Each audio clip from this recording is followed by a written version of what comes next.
Anteriormente se han desarrollado de una manera general los distintos enfoques de la psicología criminal. En esta ocasión desarrollaré un poco el enfoque de la psicología criminal de la personalidad. Partiendo de esto, hay que tener en cuenta que al estudiar a una persona o hacer una introspección podemos aplicar los conocimientos de cómo percibimos el exterior, lo que hemos aprendido mientras motivaciones y nuestros desarrollos, pero necesitamos encontrar una forma de caracterizar la cualidad distinta de cada individuo específico, es decir, que debemos definir qué debe entenderse por personalidad. Según el doctor Nicolás DiCaprio, el término personalidad puede referirse a todo lo que se sabe acerca de una persona, lo único de alguien o lo típico de una persona. El significado de personalidad más sencillo y claro puede ser el siguiente: el conjunto de características de conducta que nos diferencian unos de otros. Para el psicólogo John Baldwin, el desarrollo de la personalidad es el resultado de la interacción del sujeto en crecimiento y otros seres humanos. Desde el punto de vista de la criminología, la personalidad es aquella que estudia los cambios en el comportamiento de una persona, sus características individuales y una manera de interactuar de ésta con su medio, así como la influencia que ejerce el ambiente sobre los individuos. En consecuencia, se puede decir que un acontecimiento dado puede provocar que una persona se perturbe y tenga como consecuencia un trastorno o un desorden de la personalidad. Por lo anterior, es de suma importancia entender a la interacción de los factores endógenos y exógenos. Continuando con lo anterior, es necesario hacer una diferenciación entre qué es una personalidad normal y qué es una personalidad anormal. Hay que advertir que estos conceptos son difíciles de definir. La normalidad y la anormalidad están determinadas por la sociedad. Es la sociedad la que en un determinado momento establece qué conductas son normales y qué son anormales. Esto aunado con la cultura que predomina en cada sociedad. Lo normal puede ser considerado así por el dato que más se repite. Un ejemplo claro de ello puede ser la moda. Para evitar complicaciones se definirán ambos conceptos y para efectos de nuestro tema trataremos de ser un poco más precisos para que se pueda entender de una manera clara y sencilla.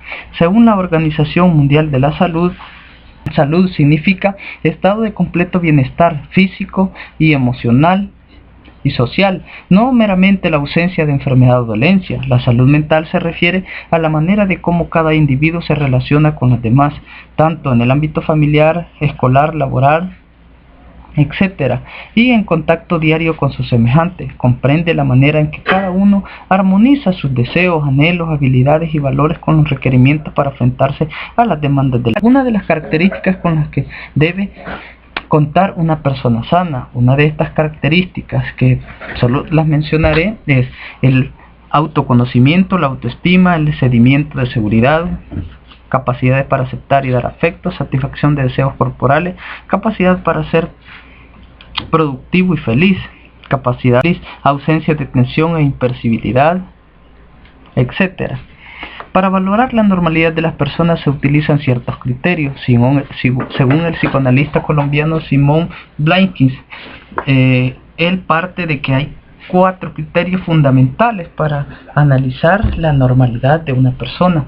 El primero es el estadístico, el cual, según el autor, debe de tener una ventaja que puede ser medida. Comúnmente el fenómeno que más ocurre es considerado como normal, aunque es importante señalar que no todo lo que se repite frecuentemente es normal, puesto que dentro de una sociedad se puede ver el crimen organizado como algo que comúnmente se repite, entendido crimen organizado como robos, narcotráfico, secuestros, piraterías, homicidios, etc. Pero este fenómeno que es común no quiere decir que para nosotros lo debamos de considerar como algo normal. Para el psicólogo Emilio Durkheim es normal la persona que reúne las características más frecuentes de su población, pero él establecía también que el delito era necesario en una sociedad, puesto que a través de él se podía medir el grado de salud de la sociedad. El criterio normativo parte de la idea que la sociedad es la que se encarga de darle valor o quitar determinados actos. Así, el delito es algo que la sociedad clasifica y desclasifica con el tiempo, dependiendo de la cultura o lo que se vea afectado. Así, debemos entender que es la sociología la que estudia y señala el objeto de estudio a las ciencias que se encargan de descubrir una conducta como dañina. Por ejemplo, el derecho penal, la psicología, así lo ha establecido el jurista Alexandro Barata, que de la unión del derecho con la sociología se forma la sociología jurídica y de ella la sociología jurídico-penal como disciplina de referencia a las conductas más dañosas que pasan a convertirse en delitos. No solo los delitos de nuestro interés, pues como ya se señaló anteriormente, se estudian las conductas antisociales tipificadas penalmente. Retomando el criterio estadístico y analizando desde el punto de vista normativo, para Enrique Altavilla, el sujeto que tiene la capacidad de respetar las normas de la vida y las leyes promulgadas por una sociedad organizada es normal. Si ustedes recuerdan, el contrato social parte de esa idea, que el ser humano se debe de adecuar a este sistema de normas y valores que la sociedad le impone. Si la persona va en contra de estos valores que la sociedad impone, entonces está en contra del contrato social, de lo que ha hablado. Es por eso que este señor toma ciertas características de este contrato social dentro del concepto. Es normal que la sociedad dicte cuáles son esas conductas buenas o malas, pero habrán otros sujetos que no estarán dispuestos a respetar esas conductas porque ellos consideran que su actuar es el correcto.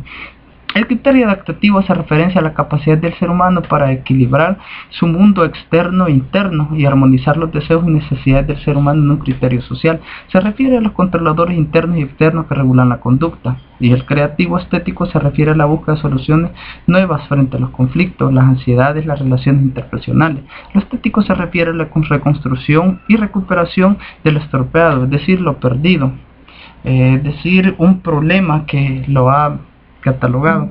En conclusión, el doctor Octavio Orellana Vialco indica que en términos generales el sujeto normal desde el punto de vista psíquico no llega a delinquir porque su personalidad se encuentra ajustada y no choca con el medio social, es decir, que no va en contra de las directrices o de los lineamientos que la sociedad impone. En cambio, el que produce alguna anormalidad puede llegar a cometer actos de carácter antisocial.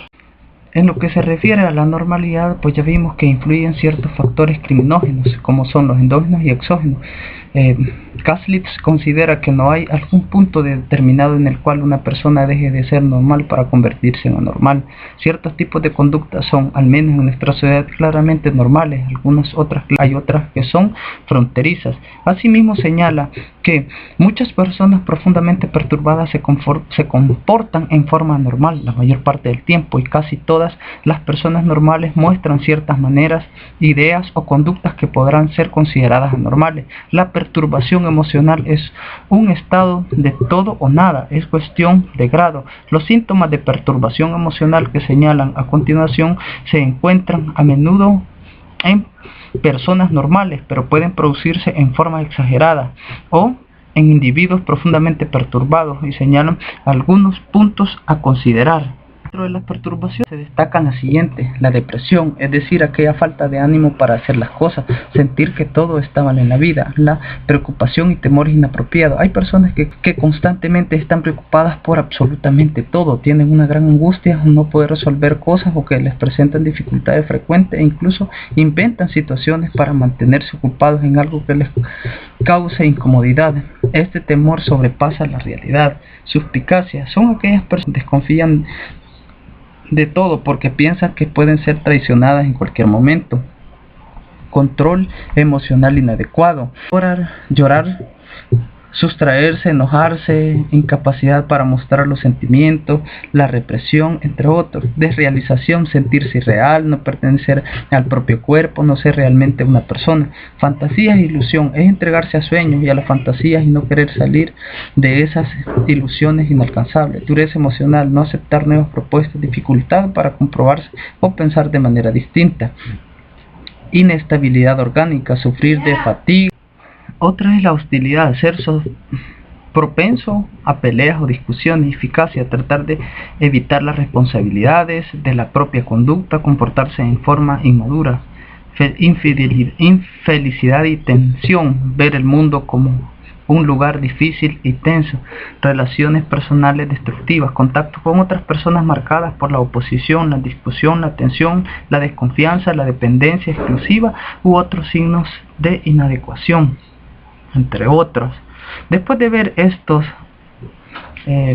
estos criterios, si volvemos a la explicación realizada sobre la personalidad antisocial, podremos observar que muchas de las características anteriores encuadran en la psicopatía. Ahora, ya considerando algunos de los síntomas de la anormalidad, se pueden acercar a un concepto de esta, contrario al concepto de normalidad. La normalidad se refiere a la persona que no diferencia lo real de la fantasía, que no es capaz de adaptarse a la sociedad, irá en contra de ella y cuya conducta se conduce a realizar acciones excesivamente dañosas o contrarias a lo que la sociedad le indique correcto. La conducta normal es también aquella que viola las normas sociales y constituye una amenaza o produce ansiedad en quienes la observan. Para Freud, señala que una conducta es normal cuando ésta tiene algo de neurosis porque no niega la realidad, pero algo de psicosis porque se esfuerza en transformarla. En cierta medida y en cierto tiempo todos exhibimos conductas normales como las que se describen anteriormente, pero habrán quienes se puedan recuperar de ellas y habrán otros que se mantendrán allí. Los componentes de la personalidad antisocial son el egocentrismo, la agresividad, la labilidad y la indiferencia efectiva. Es importante destacar el aporte de la criminología clínica, así como también es importante destacar el aporte de la criminología clínica, ya que en este se encuentran los criterios para el diagnóstico del trastorno de la personalidad antisocial, debido a que el antisocial ha tenido un proceso de psiquiatrización, es decir, ha sido tomado por la psiquiatría, y por eso lo encontramos a detalle. Es importante destacar que estas características se presentan en cualquier persona y no es necesario que haya cometido un delito. Entran en las conductas antisociales. Muchas personas, desde profesionales hasta gente común, manifiestan estas características, ya sea en mayor o menor cantidad. Anteriormente expusimos el enfoque de la personalidad psicológica. Ahora hablaremos un poco de los delitos de agresión sexual. Podemos considerar que existe un perfil psicológico o de personalidad típico en los agresores sexuales. Los perfiles de estos sujetos suelen presentarse muy variados, a excepción de la escala de depresión y depiación psicopática, que por lo general aparecen elevados. A continuación, por lo tanto, indicaremos una serie de factores de riesgo o predisponentes que pueden llegar a que el sujeto realice una conducta sexual desviada y penada legalmente. Sin embargo, por lo general, de manera aislada no vamos a ser la única causa impulsadora. Dentro de estos factores está el factor biológico, que ha sido muy estudiado, aunque con escaso resultado. Si se ha apreciado una relación entre los altos niveles hormonales de testosterona y agresores sexuales, sin embargo no son muy significativos estas correlaciones. La explicación encontrada es que los mayores niveles de testosterona, mayor dificultad para controlar el impulso de la conducta sexual. La relación se apoya en el hecho de que castración quirúrgica se realiza en tasas del 1,3 y 7,3 de reincidencia, y ante la castración química se han logrado tasas de reincidencia inferiores del 10%. Sin embargo, parece que realmente estos estudios no realizan muy representativos y psicológicos de riesgo determinantes serían la baja autoestima. Dentro de la baja autoestima están los esquemas mentales ajustados, es decir, las aptitudes y creencias erróneas respecto a la agresión sexual o distorsiones cognitivas. Como vimos en los perfiles psicológicos, estas actitudes erróneas o estas distorsiones cognitivas es lo que determina la conducta anormal del individuo, conductas distorsionadas en el individuo, ya sea por factores endógenos o exógenos, son los que al final determinan que este sujeto en un momento dado pueda convertirse en una agresión sexual. Las otras aptitudes y creencias erróneas respecto a las mujeres y a los niños. Otra actitud y creencia respecto al uso de la violencia como método de resolución de los conflictos. Déficit en las habilidades sociales, inadecuado manejo de la ira. Déficit en la resolución de los problemas y estudios de afrontamientos, es decir, conductas como estrategia de afrontamiento. Es lo que les explicábamos el perfil de en el enfoque psicológico de la personalidad, sobre todo cuando analizábamos la personalidad anormal del individuo, donde muchas personas dentro de las características de la normalidad es la dificultad que tienen para sostener sus impulsos, para darle una buena solución a los problemas que muchas veces ellos van acarreando. Estos factores mencionados son a nivel general que habrían que tener en cuenta. Sin embargo, a la hora de realizar un tratamiento es importante profundizar en dos aspectos explicativos de la agresión sexual. Por un lado, encontramos un mal aprendizaje del entorno sexual durante la adolescencia. Sabemos que los individuos comienzan a formarse su identidad sexual y aprenden a canalizar y a expresar sus impulsos sexuales, determinando de esta manera las conductas sexuales que presentarán en su vida. En este proceso del aprendizaje juegan un papel muy importante las fantasías sexuales, que pueden ser un reforzamiento positivo o negativo para la conducta sexual, tanto adecuadas como inadecuadas. Por otro lado, las distorsiones cognitivas alrededor de la conducta sexual son importantes, ya que aunque generalmente no actúan como factores motivacionales mantenedor de la conducta, las distorsiones cognitivas más destacadas de los agresores sexuales serían, según Muñoz y Marshall, la negación. Dentro de la negación encontramos la negación completa, es decir, falsa acusación, pérdida de memoria, negación parcial. En realidad no fue un abuso sexual, es una prostituta. Son uno de los argumentos que ellos manifiestan al momento de poder justificar sus actos. Ella lo consintió, fue un acto de amor, fue algo educativo. Es lo que ellos manifiestan. Negar que en realidad hay un problema. Lo hice, pero soy un delincuente, no soy un delincuente sexual, tengo fantasías desviadas. Incluso transmiten una valoración negativa de los agresores sexuales como tipología delictiva, minimización del delito. No hubo otra víctima, no fue más que una vez. Otra minimización de la responsabilidad, falta de conciencia respecto al delito. No sabía que estaba haciendo algo malo, actué sin pensar. Culpabilización de la víctima, me provocó. Alusión a su proceso socializador traumático para justificar y manipular las circunstancias presentes. De pequeño abusaron de mí. Otras es la minimización del daño cometido. No lo he agredido. Además de estas distorsiones, también tendríamos fuertes ideologías erróneas acerca de las mujeres y de las relaciones sexuales. Finalmente, hay que tener en cuenta que si bien no hay una prevalencia, también encontramos en los agresores sexuales algunas psicopatologías que mantienen la conducta sexual desviada. Estas son parafilia, retrasos mentales y psiquiatría.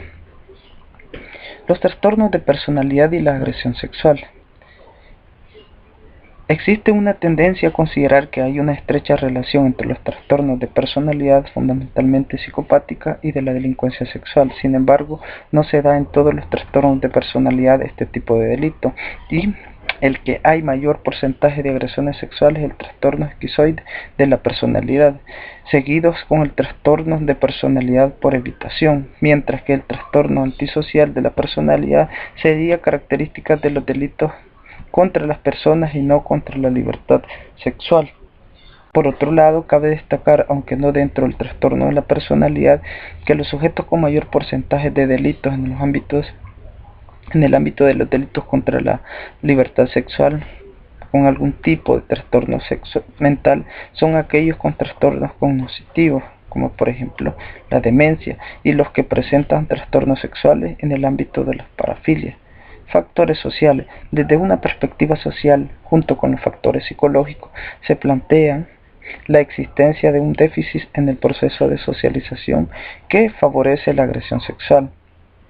Sin embargo, dentro de los factores sociales más concretos encontramos como factores de riesgo. Encontrarse en una cultura donde los medios de comunicación presentan una alta violencia sexual explícita, ese es un factor de riesgo. El uso y la difusión de material pornográfico de manera sencilla y ese equilibrio de todas las personas que se encuentran en la sociedad. Los valores predominantes de la cultura de origen, como pueden ser la aceptación social, dominio del hombre, la actitud negativa hacia la mujer y una actitud negativa respecto a la infancia, estatus del niño en la sociedad, reconocimiento del derecho de la satisfacción de sus necesidades evolutivas. Factores protectores. Los factores protectores se han encontrado son los siguientes: ser hijo primogénito, ser una persona afectuosa, poseer una alta autoestima y autocontrol, haber tenido cuidados alternativos a los paternos en caso de riesgo familiar y haber tenido modelos de apoyo del mismo sexo. ¿Es posible la rehabilitación de los agresores sexuales? Estos datos de reincidencia. Por lo general, las cifras totales de la población reclusa son muy elevadas. Se cree que guardan relación con el hecho de que, si bien no es un fenómeno delictivo como una alta prevalencia, se sospecha que existe una alta cifra negra y que se denominarían tan solo los casos más graves. Esto según el autor Redondo y Martínez. Si se estima que la reincidencia a nivel mundial es del 20%, disminuye al 10 y 15% en aquellos casos en los que hay un tratamiento. Sin embargo, al existir esta heterogeneidad, el riesgo de reincidencia viene determinado por la tipología delictiva y los factores que en esta influyen, especificando en apartados anteriores. A pesar de esto, se han hallado unos factores dinámicos y estáticos en estos sujetos, que influirán en la orientación y en el enfoque del tratamiento, así como en el riesgo de reincidencia. Los factores estáticos que son inherentes al sujeto o a su pasado, los cuales son prácticamente imposibles de modificar, mientras que los dinámicos son aquellos hábitos, valores cognicionales generales. En la siguiente paso les indicaremos algunos de los factores estáticos. Los factores estáticos son aquellos: el ser menor de edad, mayor número de delitos sexuales previos, mayores números de delitos previos en general, versibilidad delictiva, violencia en la realización de los tipos previos, esclarecimiento en la gravedad de los delitos, el delito no ha sido resultado de algún agresor específico circunstancial, evidencia de psicopatía grave, es decir, psicosis o agresión previo en psiquiátrico, acciones excentristas, rituales, fantasías desviadas, recurrente uso de pornografía, presentan varias parafilias, abusos, violadores. Y dentro de los factores dinámicos está la negación, la racionalización persistente del delito, nula motivación para seguir un tratamiento, baja competencia interpersonal y en general factores de necesidad criminogénica. En base a estos factores se ha analizado el perfil de los delincuentes sexuales reincidentes y no reincidentes. Cabe aclarar que la conducta psicológica del violador permite aproximarse a la conducta psicopática del violador. Existen varios tipos de agresor sexual. El primero de ellos es el violador ocasional, que es una persona convencionalmente normal, pero que en una determinada circunstancia y ante una mujer bien diferenciada y casi siempre desconocida, bajo los efectos del alcohol en la mayoría de las ocasiones no pone en marcha sus frenos inhibitorios no éticos y da salida a un acto violento en forma impulsiva e incontrolada, que no suele repetirse. Estos sujetos se reinsertan con facilidad y no suelen suponer un gran riesgo social. En segundo lugar, tenemos el débil mental u oligofrénico. El término débil mental es usado desde finales del siglo XIX a principios del siglo XX, describiendo vagamente una serie de deficiencias mentales. El débil mental es una persona que por su situación de hambre sexual busca a la mujer para dar salida a sus impulsos, no importándole quién ni dónde sea, ni siquiera si la víctima es un menor. El tercero de ellos es el perverso sexual, que es una persona con personalidad psicopática de gran resonancia social y criminal. El perverso sexual busca encontrar en la fuerza empleada contra la mujer la seguridad de su sexualidad precaria y pobre ante la que necesita autorreafirmarse. Las perversiones sexuales son actitudes sexuales que se caracterizan por intensas fantasías no convencionales, ya que involucran a objetos o seres no humanos, a personas que no podrían constituirse como una pareja sexual, sentimientos humillantes o dolorosos. Las parafilias se caracterizan por la excitación sexual como respuesta a objetos o situaciones sexuales que no forman parte de los estímulos adecuados o normativos o convencionales y que en diversos casos pueden interferir con la capacidad para una actividad sexual efectiva recíproca. El término parafilia subraya concretamente que la desviación se encuentra en aquello por lo que el individuo se siente atraído, fijando un patrón de conducta regular, sistemática, preferencial y a veces único. La imaginación a los actos inusuales o extravagantes son necesarios para la excitación sexual. Tales imágenes o actos tienen que ser insistentes o involuntarios y por lo general suponen, primero, la preferencia por el uso de objetos no humanos para la excitación sexual y segundo, la actividad sexual repetida con parejas que no consientan o no son practicantes de este tipo de expresiones sexuales. Los individuos que presentan estas alteraciones tienden a no considerarse a sí mismos como perturbadores sexuales. Causas de la parafilia. No se han establecido causas demostradas de parafilia, pero es indudable que ellas derivan de la atmósfera familiar y social enferma en que se desarrolla el niño, el mal manejo por parte de los padres de la ingenua curiosidad sexual infantil y de los juegos sexuales de los mismos, tratados por represión enfermiza, evasiones, racionalizaciones y prohibiciones estrictas, cierra el camino a un desarrollo sexual normal e inclina al niño a manifestaciones parafílicas. La ignorancia que preserva la inocencia es una falacia que ha traído muchos males a la humanidad, entre ellos las parafilias. Enfrentar la sexualidad con inteligencia, amplitud, apertura y naturalidad previene las parafilias. Un hecho interesante es que los parafílicos provienen de familias en que no se han dado otros casos de sexualidad parafílica, es decir, no se hereda, tampoco se aprende por imitación, sino por proscripciones y represiones irracionales que cierran caminos normales y abren otros anormales, inhabituales, etc. No existe ninguna teoría que explique todos los casos de parafilia o todas las parafilias en su conjunto, pero las teorías existentes son válidas para determinados casos.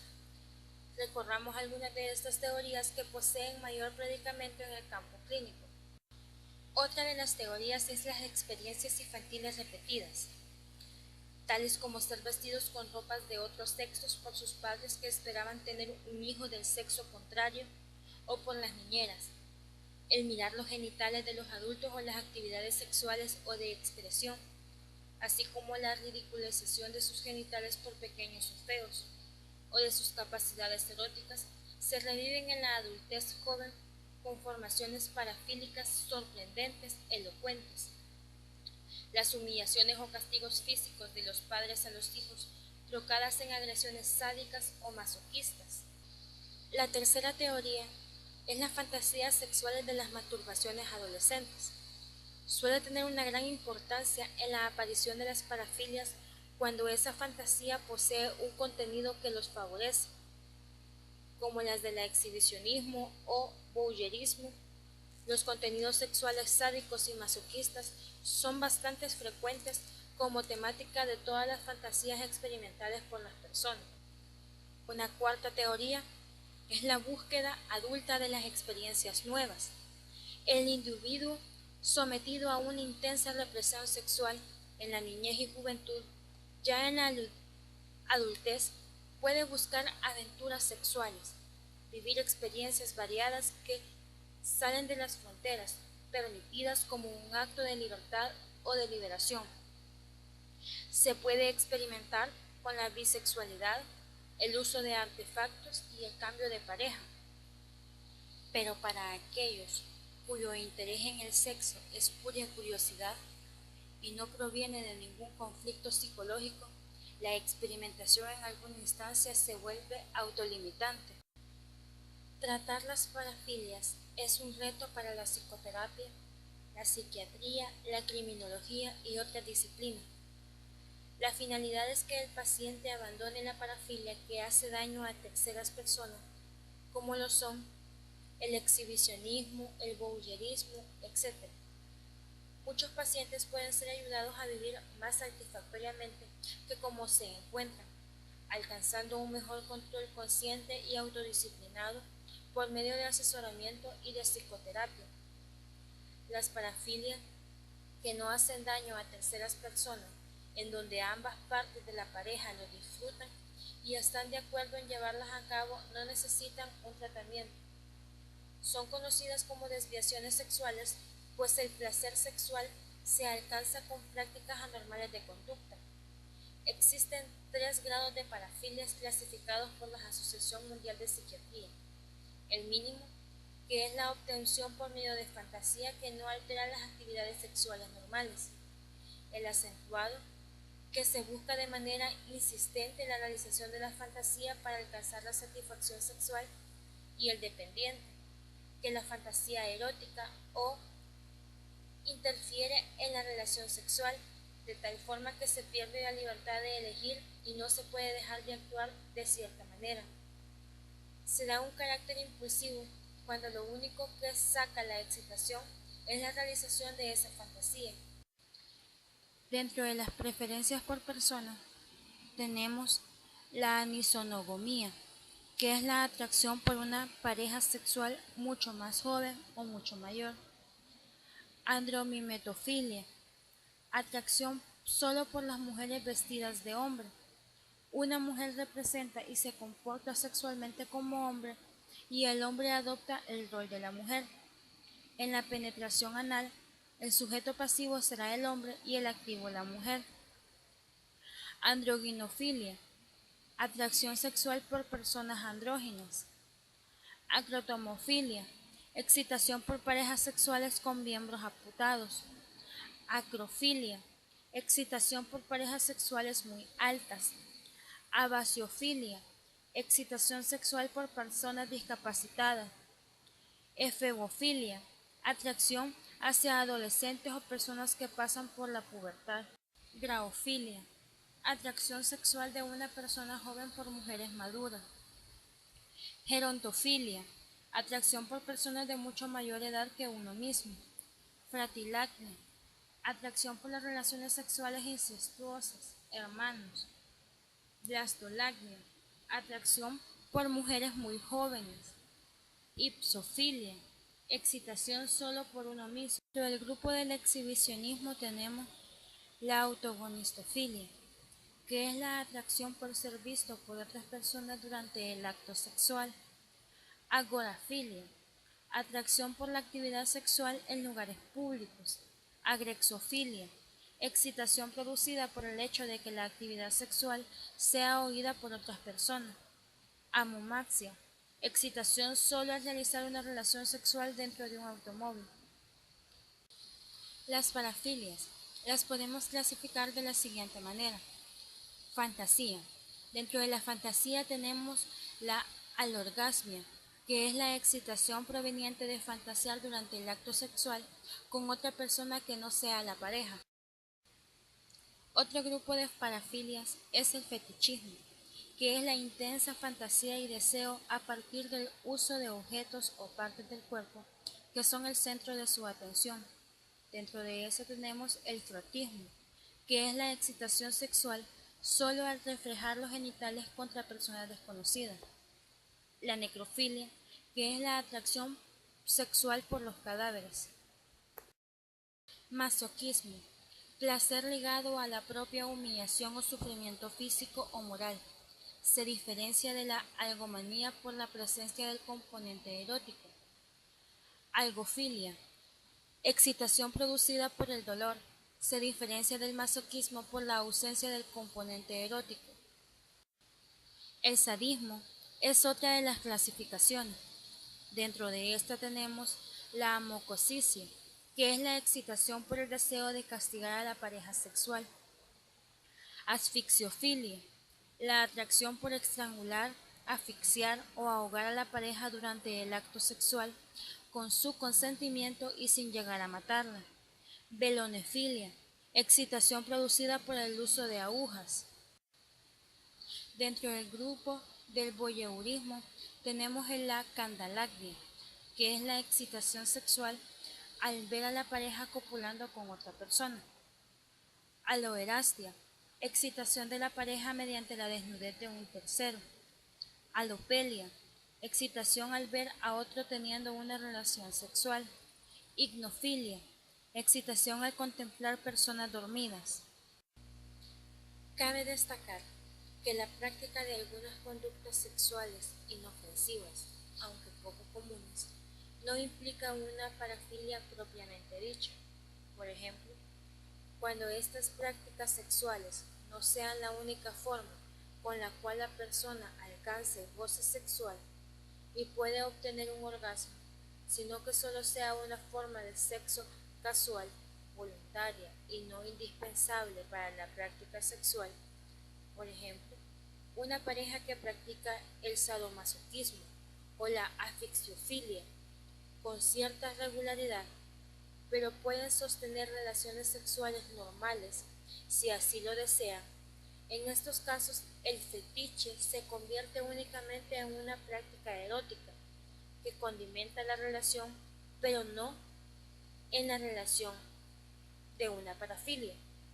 Si esta práctica sexual no causa daño físico, psicológico, económico, etc., a la persona que lo practica o a la persona que están involucradas en la práctica, se torna patológica cuando afecta nocivamente de forma objetiva la vida de la persona practicante, de quienes lo rodean o de la sociedad en general. Por ejemplo, un sádico sexual es inofensivo en tanto sus parejas adultas voluntarias participen consuetudinariamente en el acto sexual con la medida de seguridad adecuada. Se torna peligroso y parafílico cuando el sádico está descontrolado y se aboca a violar y torturar víctimas inofensivas. Cuando los involucrados son personas conscientes y voluntarias que participan del acto de forma consensuada, esto naturalmente es imposible en algunas parafilias claramente transgresoras, donde el objeto de placer del parafílico no está en condiciones nunca de dar su aprobación y la relación sexual siempre le causa daño. En síntesis, no toda práctica erótico poco tradicional es una parafilia. Se torna como tal cuando deja de ser saludable y controlable por el individuo, o cuando es evidentemente destructiva e ilegal.